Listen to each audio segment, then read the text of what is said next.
this time, I'd like to call the Yukon City Council meeting for December the 20th, 2011 to order. If you'd rise for the invocation by Reverend Bob Yance from the First United Methodist Church and remain standing for the flag salute.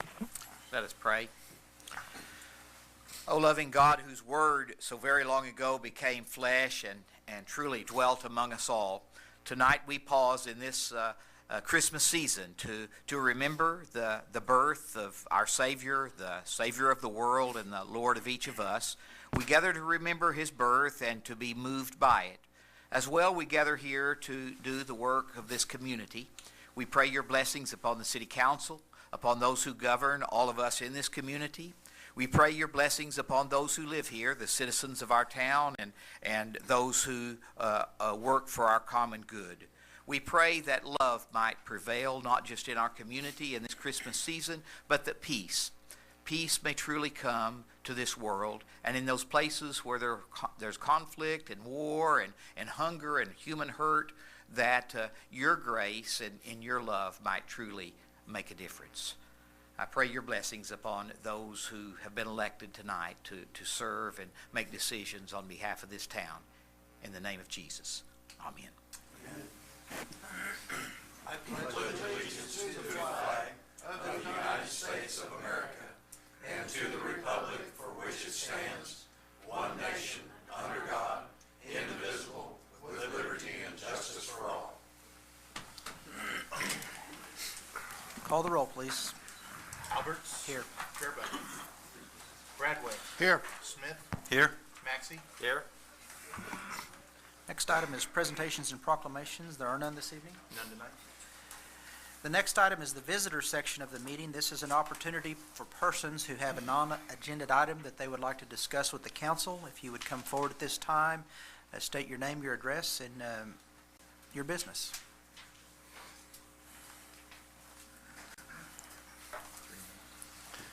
Good evening, everyone. I'm Vince Orza. I'm president of KSBI Television here in Yukon, and I appreciate the opportunity to have a few minutes just to visit with you. I placed a sheet in front of you that shows you a little bit about what KSBI is. It's really about 10 minutes from here, and I would hope that the council might have an interest at some point to come and see the station. We have a Yukon address. We're very proud to be part of Yukon. We have a variety of local programming. Jerry Hart and I just took over as the leadership of KSBI within the last year. Our charge was to take that locally owned television station and make it something Oklahoma could be proud of. And so over the last year, we've created more than 16 hours of weekly programming that focuses on Oklahoma. Talk shows at 10 o'clock tonight, 1 o'clock this afternoon, some of the best and largest high school coverage of football and other events.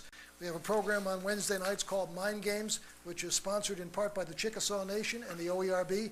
We are giving away $200,000 in scholarships. Over the last 2 months, we gave away $78,000 to students from Oklahoma colleges. Virtually every college in Oklahoma is competing in Mind Games, and they're doing it on television.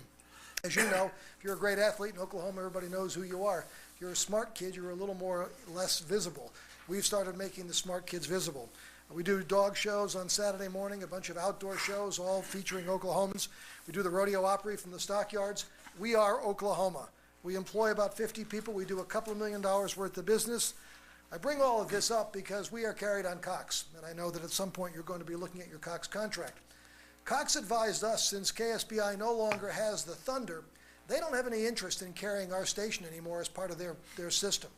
I find that hard to believe. We are a local station, owned locally, and we do more local television than any other station in the community.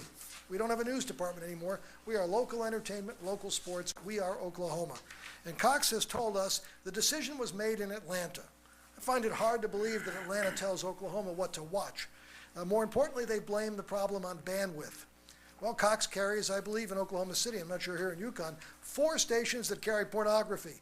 They've got plenty of room for that. They don't have room for an Oklahoma City Yukon television station.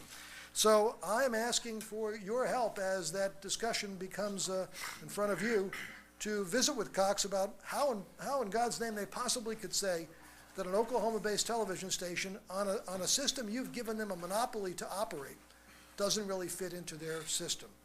And that's the reason I'm with you today, because that conversation is going on right now with us, and Cox has pretty much told us they're either going to throw us off altogether or they could move us to someplace else on the system. We're channel 7 and 707 right now on Cox. If they move us, we have an enormous expense to tell people we're now someplace else in their system.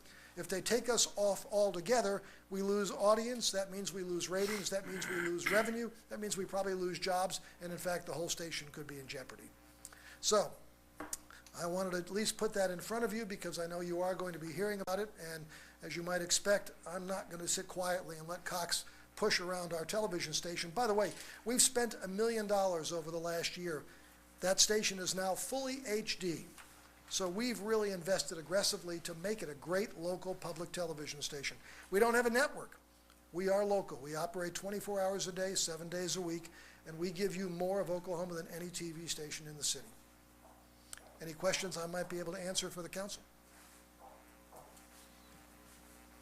No, sir. We appreciate your information and input. Thank you. If you'd ever like to see the station, we'd love to give you a tour. Thank you very much for the time. Thank you, Mr. Orza.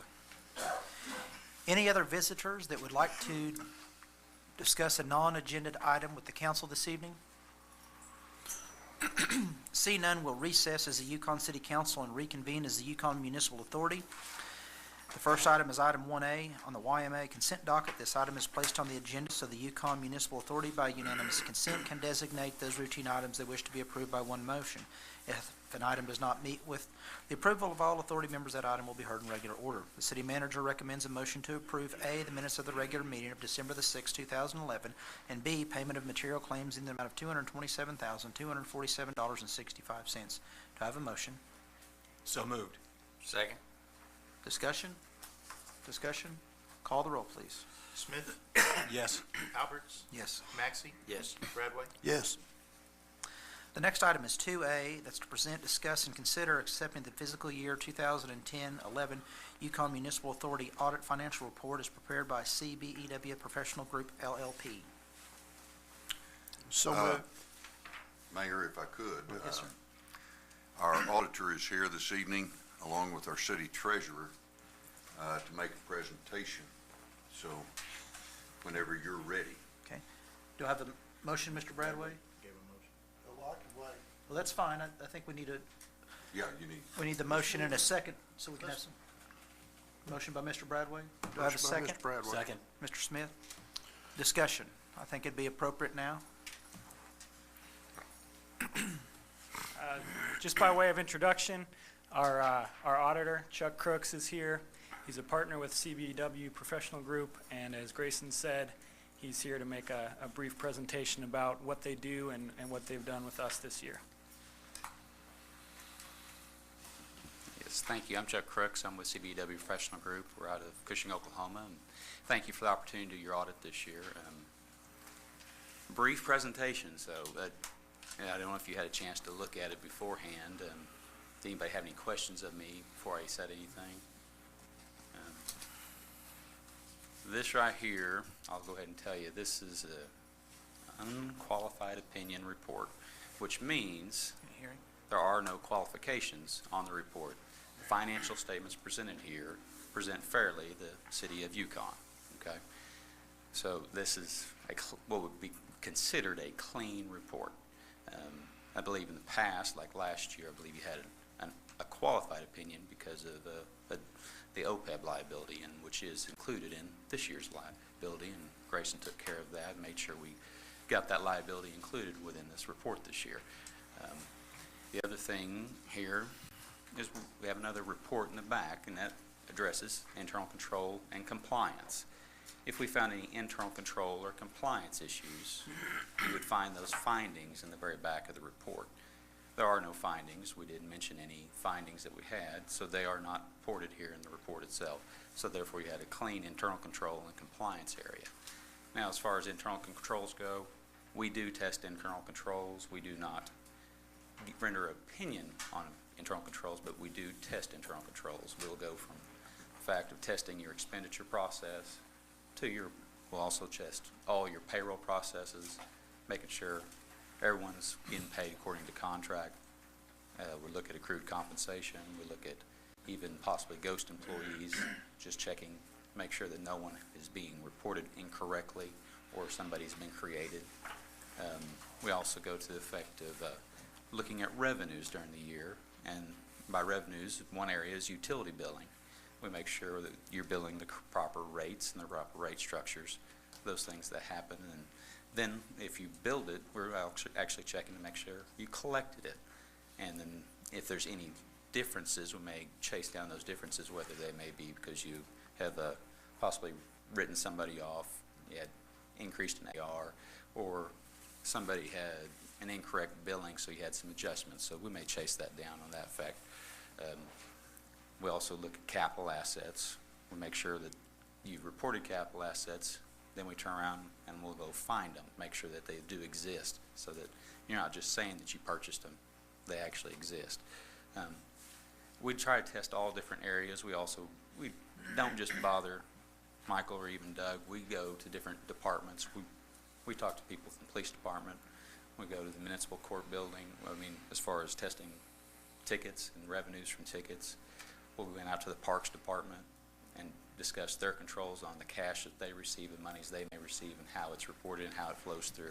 And we test those controls going through there. And like I said, if we had any issues, they would be listed here in the back of the audit report. Now that you have an idea of kind of the areas that we test, did you have any questions about them? Questions? Well, basically what you did was go to the original source document and then you tracked it back Yes, we did. to the purchasing point and then to the actual material, like a car, truck, Correct. desk, computer, what have you.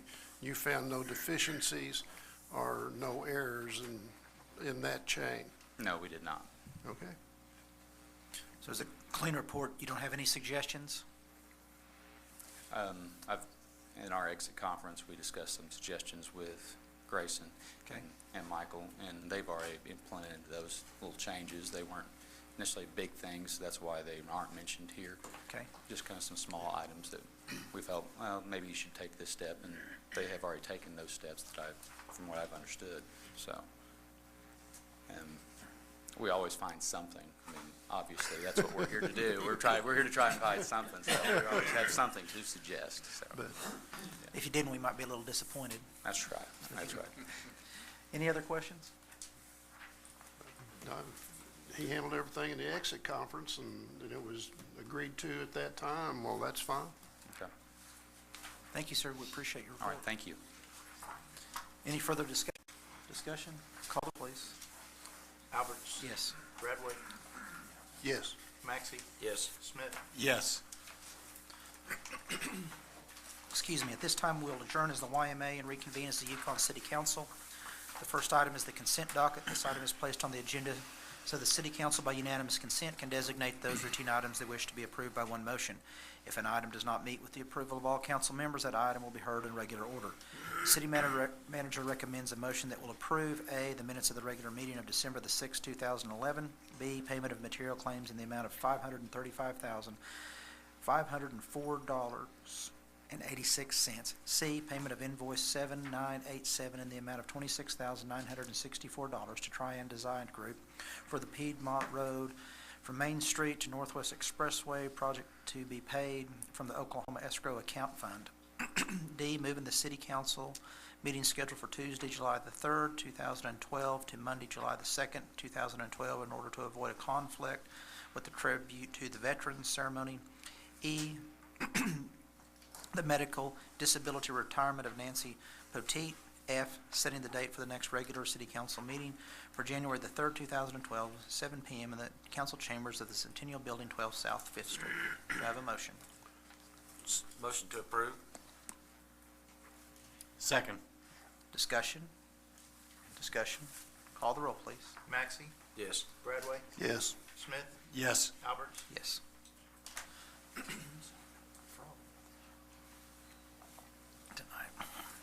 The next item is item 2, and that would be the reports of boards, commissions, and city officials. Any reports? Not this evening. Thank you, sir.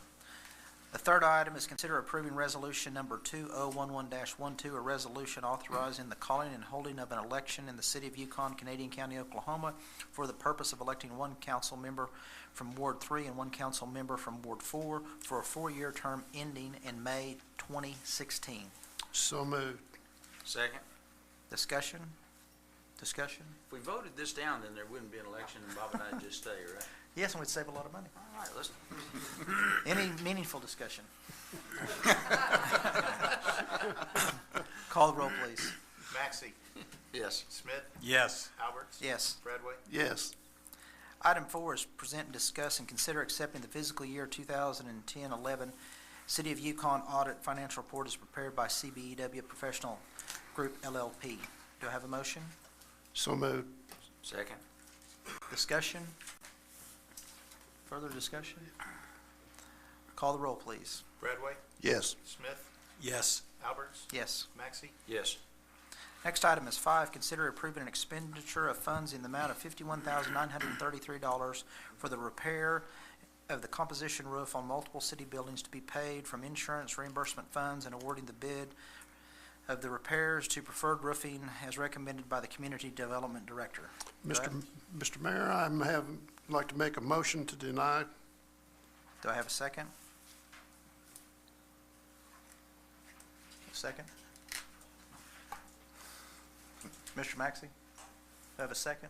No. I just wondered, I guess we got a second so we can talk about it. Thank you. I second. Discussion? Wait a minute. I would like to gather Councilman Bradway's thoughts as to his recommendation for denial. I think that defer to Mr. Mike. Sigler, I can address that. The state statute requires that any contract, public contract exceeding $50,000, that the bid must be accompanied by a bid bond of 5%. And after discussion with community development, none of the bidders accompanied their bid with a bid bond 5%. There were no qualified bidders. So would it be an appropriate motion then, or maybe to modify the motion to approve it pending the presentation of the 5% bid bond? No, Cannot do it. no. Cannot do it. No. Can't do it. It's mandatory. State statute requires it at the time that the bid is Is submitted. submitted. Okay, just one more question then. Assuming that we vote to deny this, which apparently sounds like we have to, we open the bidding process just like it's a brand-new project. That's right. Okay. That's all my questions. Yep. sir, you had some discussion or a question for the council, but does that take care of your discussion? Well, to some point, I mean, the only other question I had, Your Honor, this bid. You need to come forward and, My name's Jeff Gregory, and I represent SRI Construction. okay. We actually bid on the project, and we're well aware of that stipulation in the beginning, and contacted your office and contacted the architect and asked to post the bond.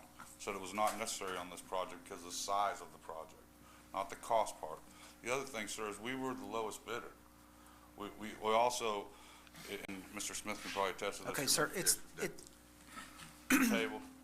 yeah, it will be resubmitted. You'll have an opportunity again, and then if it comes back before, you're welcome to come and discuss it. At this time, your discussion is not appropriate. Okay. You're welcome to come back. I'm glad to talk with you afterwards if you want to, No, that's all right. if you want to stay. We're glad to have you. Appreciate your input. I'm not trying to stop you. Okay. Any other discussion? Call the roll, please. Alberts. Yes. Smith. Yes. Maxey. Yes. Bradway. Yes. The next item is item number 6, and that would be the discussion of the City of Yukon investment policy. Mr. Bottom?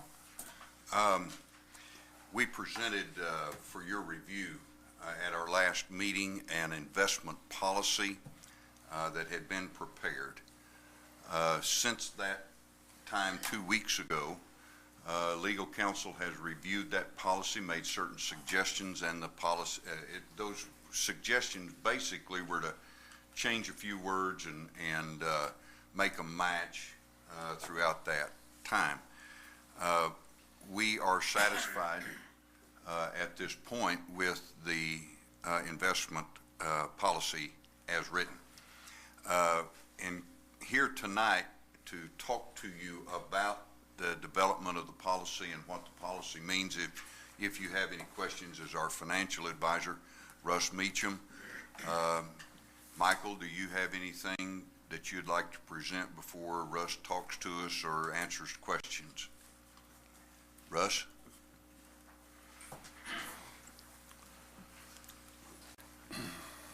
Hi, I'm Russ Meacham, and it's nice to get a chance to meet with you guys this evening and at least address this. After your audit presentation and it being so short, I honestly don't know that I could make a shorter presentation, but I will attempt to do that.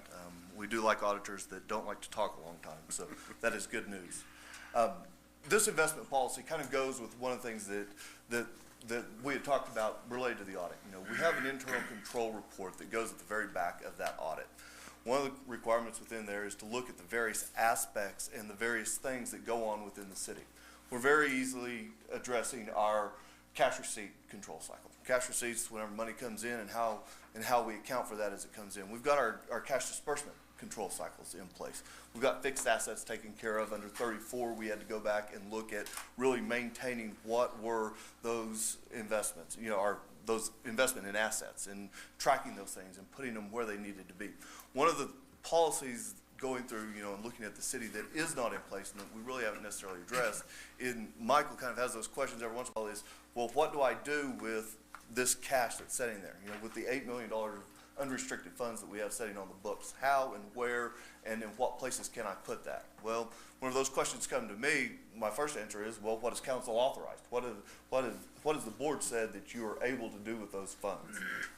Well, the easy first question or answer to that question was, I don't know. They haven't necessarily said anything specific and put those things in place. So this policy was really developed and devised in order to answer those questions, so that the investments and the things that the city of Yukon's money goes into and the YMA money goes into are things that you all intend for them to be there. We are limited by state statute. We are limited under which those monies can be invested. And so, but from that standpoint, there's still a few pieces that we have to make sure we address. You know, do you care where in the state we put that money? Well, under this policy, it kind of draws a small circle around Yukon and says we want the money to stay here locally. You know, we don't want it being invested halfway across the state, you know, in something that may or may not really influence and affect our overall economy here in town. What items and in what percentages do we want that portfolio to be invested? And how do we control those in the long term, not only in a 1-year time period, but over a next potentially a 5-year time frame? How do we invest those monies and what monies can be made available? This policy is established to do that. You know, it keeps in mind safety, liquidity, and return of investment. The three main points that we really need to control and be concerned about as a board. And, you know, I mean, number one, and the first thing it does address is safety, because that has to be the biggest and probably the most important part of what we do, making sure that those funds are always available for the citizens of Yukon. Then we talk about liquidity, when we can get it and how we can get it and what we do with it. And last but not least, looking at return on investment. Today, whenever your interest-bearing DDA accounts are hopefully getting you 0.5%, you know, it's a little damaging, you know, and it's kind of hard to do with what we want to do investment-wise. But likewise, are there things out there that we can invest in, and where can we put this money for the greatest return of the public use? With that, I'm going to stop that part of the presentation. Are there questions specifically to this policy that I can answer? Questions? So you really won't be investing in anything really long-term? No.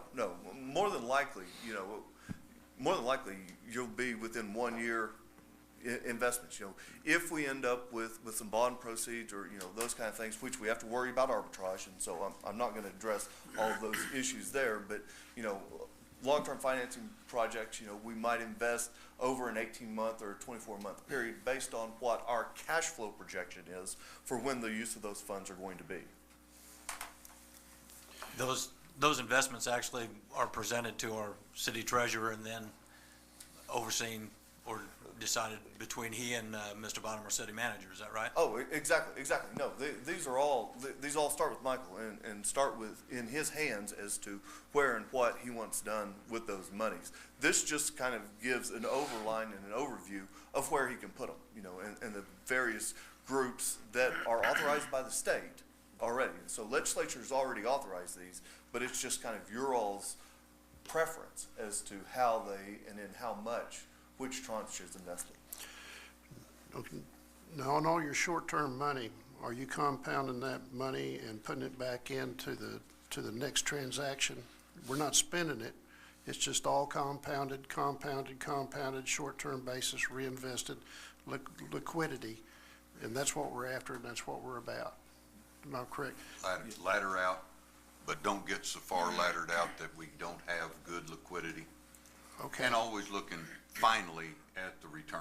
Okay, now, Mr. Bottom, what would cause you to make a decision to pull any money out of that compounded money to spend it on? An emergency, authorization by council, any of Okay. those kinds of things. It had to be something severe, tornado, Yes. Disaster. disaster, 400-year flood, that kind of thing. Yeah. Very good. All right, thank you. Other discussion? I have a couple questions. Ours complies with state statute. Yes, and now I'm not going to attest to that. We're going to rely on the city attorney to say that we're following state statute, but that is how it is devised. No pressure. I'm not issuing a legal opinion. I want to stand up here. I'm not the attorney.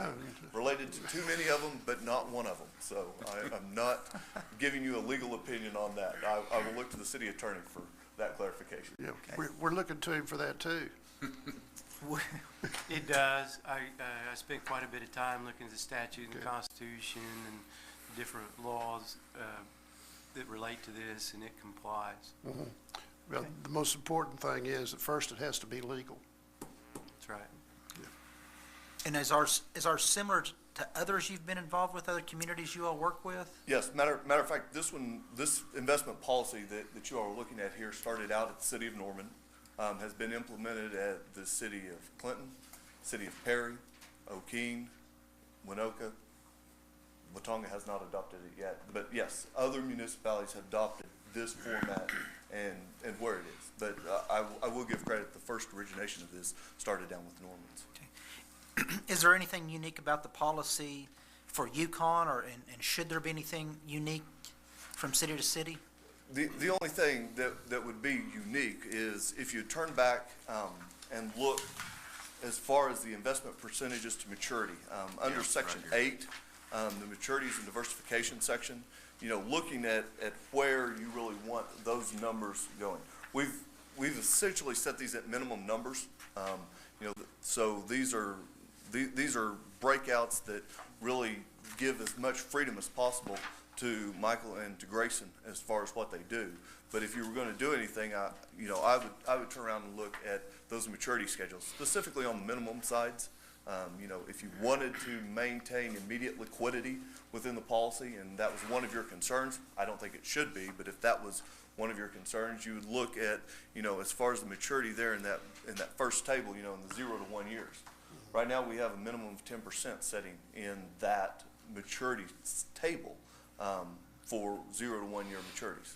But in order to ratchet that up and make it a more liquid policy, you could put that at up to 25%. And so that would be the only thing as far as individual modifications that you could look at. And then where the money primarily can be invested. True. You could turn around and you could limit even further. You could make money market funds or savings accounts a mandatory minimum number. Right. The maximum number isn't necessarily going to really affect anything. It's only going to be affected by the minimum numbers that are set there. And so to the extent you ratchet up minimums, we couldn't have maximums exceeding any of those numbers. Okay. And you're satisfied the way that it's written, where it's unique for Yukon, that's acceptable? I'm satisfied, yes, that this will provide Yukon with a mechanism by which to start, for Michael to start knowing that he is in compliance with what you all want to happen and where you want these funds to go and how they go forward. Okay. Any other discussion? Okay. Thank you, sir. We appreciate your time very much. Well, thanks.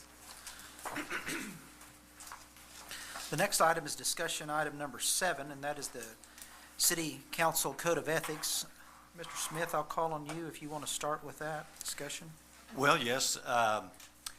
Last meeting, I'd handed out a sample from another community here in Oklahoma of a code of ethics that had been researched by that municipality and went through their process. And I have another page here that I can provide for you guys for further review. That's how to adopt a code of ethics, steps to take. And it is basically the format that they used to put together code of ethics also.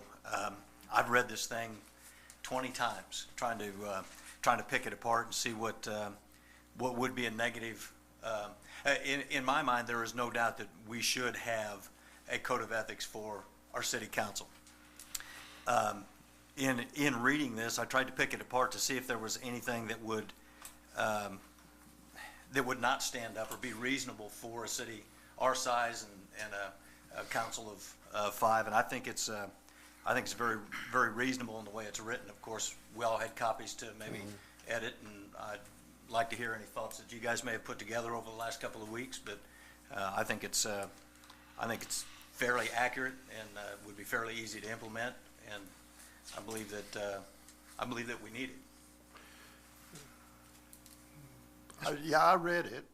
I'm not against the code of ethics. I think it's a good idea. We can make a public statement of what we believe in and we support. The one that Ken provided with us was from Clinton. Well, actually, it was from Duncan. Was it Duncan? Duncan, Okay, yeah. I was thinking Clinton. I wrote down Clinton. But Duncan, what just struck me about the whole thing, number one, it's long. It's like picking up a law book. They've codified their code of ethics. I don't think it's necessary for us to do it. I think that we can have a code of ethics because we're all bound to the law on what we do here as public servants. We're all responsible as adults and as council people to not steal any money, make wrong decisions, misappropriate, any of those things. And I think in just my mindset, we could have a short statement, like a mission statement, something to clarify what we want to do as a code of ethics. We could write that ourselves, the city could write it, hire it done, whatever, we could all put our thoughts into it.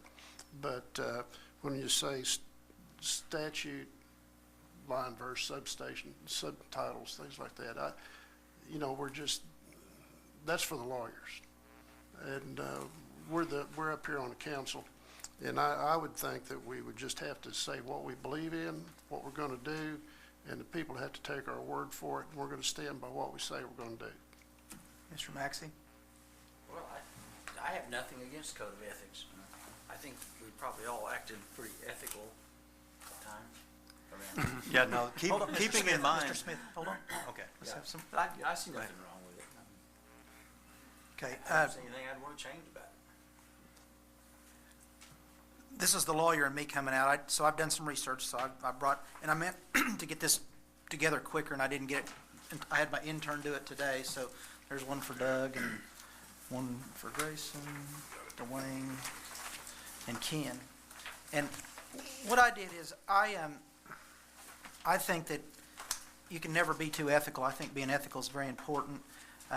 Also, I discussed when we came back from the National League of Cities, and I think, Ken, you and I talked a little bit about the civility in government, and I think it's an opportunity maybe also to visit that at the same time.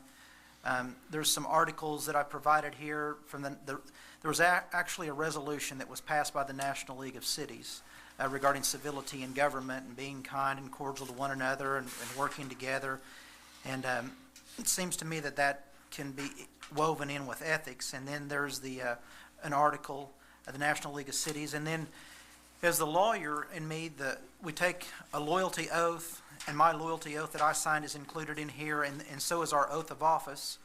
And then I also had an opportunity between our last meeting and this meeting to attend the, is it OE? No, I didn't go to OML, mayor's meeting.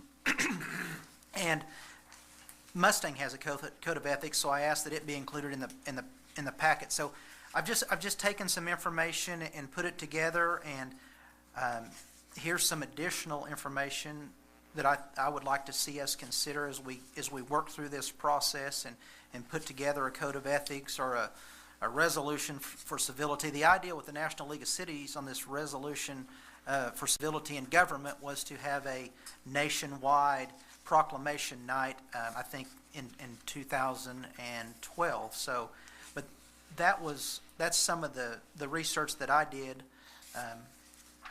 over the last couple of weeks. Mr. Sigler, I know that I asked last time if staff would have an opportunity and to comment. Have you had an opportunity to review I stuff? have had an opportunity to begin my review. I've not been able to conclude anything or come to an opinion yet. I'm reviewed, like you say, there's the Constitution, there's the oaths of office, there's the state statutes, there's the Oklahoma Political Subdivisions Ethics Act, there's criminal statutes that are involved in it as well. There, as was kind of pointed out or alluded to here, there's a whole gamut of different ethics policies. Some are very short, some are very long.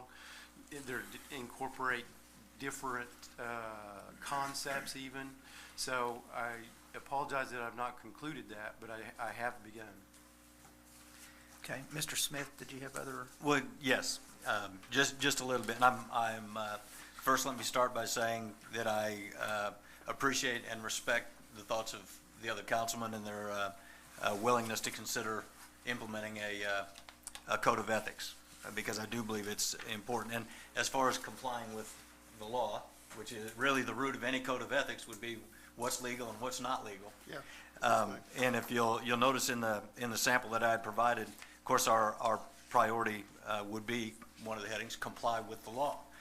Just a short paragraph: members shall comply with the laws of the nation, state of Oklahoma, and the city of, in our case, Yukon, in its performance of their public duties. These laws include, but are not limited to, the United States and Oklahoma constitutions, the city charter, laws pertaining to the conflicts of interest, election campaigns, financial disclosures, employer responsibilities, and open process of government and city ordinances and policies. So I think that, in and of itself, I mean, that's going to require us, as if we weren't anyway, to be compliant with the law. So certainly that is something that needs to be included within it. Acting in the public interest, conduct of members, the civility that you were talking about, of course, that has to be present. And I think, let me see if I can find out where it was. That's actually addressed in this sample. It's not headed as civility. Let's see if I can find this here.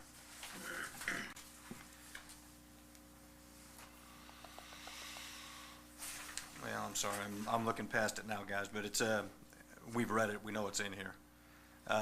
As far as how we should treat each other as far as councilmen, respect each other's opinion, it's fine to, in a nutshell, it's fine to agree to disagree. We're not always going to agree. It's how we handle that difference. So, Sure. I believe that is part of what's addressed in here. And I want you to know, Mayor, I appreciate that you've gone to such great effort in providing this additional information, and I'm going to make sure that I read through it. And when we incorporate our code of ethics for this council, I'm sure that much of what I'm going to read in here is going to help us in developing that code of ethics to institute. So. Well, as a lawyer, Ken, this is, we think differently. Not that we're any brighter or anything. It's just our brains get distorted over time. So I've had 22 years of mental punishment. So, like, see, when we take our loyalty oath, it says, "I do solemnly swear that I will support the Constitution and the laws of the United States of America and the laws of the state of Oklahoma." So, to Mike, I would ask, when those documents seem to overlap, and and I'm not putting you on the spot tonight, but that's our oath of office, our loyalty oath. How do those things, and as an attorney, the Constitution has been litigated for what? 200 years? 200 years. Our ethics pledge needs to be well-founded. That's the one thing I don't want to do by attempting to be ethical. I don't want to create litigation. Does that make sense? So I want to make sure that we're prudent and going forward. So that's, how do you, well, we'll keep you employed anyway. So Okay. doing other things. I was going to say. Well, if I might add something, part of my goal here is to try to reinvent the wheel. We're not the first city to incorporate codes of ethics. If we've got other communities that have, in this case, it was Duncan's that I provided you guys as examples because I liked a lot of what I've read in it. But they and their staff and their citizens went to great effort to make sure that this was suitable for them, and I fully expect that we will do the same thing. But again, I don't think we have to start from scratch in order to make that happen. I agree. Good copy. And I've asked Tammy that it made a request for the metropolitan area, and I saw that I received a late email today that one came in from, was it McAllister or so we have Mustangs is here, McAllister's is here. We- Coweta. So there are some others to look at and compare, and I agree, Mr. Smith, we certainly don't want to reinvent the wheel. But the thing about them is they are all uniquely different, and while Duncan's may, strike your fancy, then, maybe Norman's doesn't, and that's how do they mesh together? So I'm just asking Mike to help us I'm looking to you for your guidance, and how does this go together? I don't think there's anyone here that said that they don't agree with doing something, but so how do we mesh the different ones? Mr. Bradway says it ought to be 3 sentences long. No, Mr. Smith, his is 8 pages long, so how do we, where between 3 sentences and 8 pages do we? It's double spaced and has a lot of headings. Okay, well, but that's the point, and I think that will be a good code of ethics, and I certainly don't want to reinvent the wheel either, but I would, as a lawyer, and that's the bad thing about having a lawyer here, I want to understand what our oath of office means, and is some of this duplicitous? Does it need to be in there? When it says that we're going to uphold the laws of the state of Oklahoma, I'm not sure why that needs to be in the code of ethics, because you've already sworn that you're going to do that. So that's my question, and I do want to involve the civility in government in our code of ethics. I would like to make sure. John, I think some of the things aren't in here to benefit us or to hold our feet to the fire as much as it is to establish confidence in the community, in that would be a public document they would have access to, and they can read, like, oh, my city councilman has to comply with the law. Well, they're going to get a warm fuzzy just knowing that we've signed a code of ethics that requires us to comply with the law, even though we know we've taken an oath that we were going to do that anyway. Other discussion? Yeah, well, y'all guys are just piling on. You've already signed a loyalty oath, right? You've already obeyed the laws of the government, the United States, the county, the state, the city, everybody else. We're all in compliance with that, or we're in trouble. If we'd lose office or go to jail because we didn't comply with the law, not because we violated the new policy. Code of ethics. Code of ethics. Thank you. Having a senior moment. I was trying to think of my next thought. But that's why I say we ought to have this, it ought to be brief and to the point, and not reinvent the wheel like John was saying, or bring the law into it, because we already have all those that we have to comply to. And but I think a statement that about the ethics and what we intend to do, and put our names to it, I think that's fine, and people would be more inclined to read it if it was short.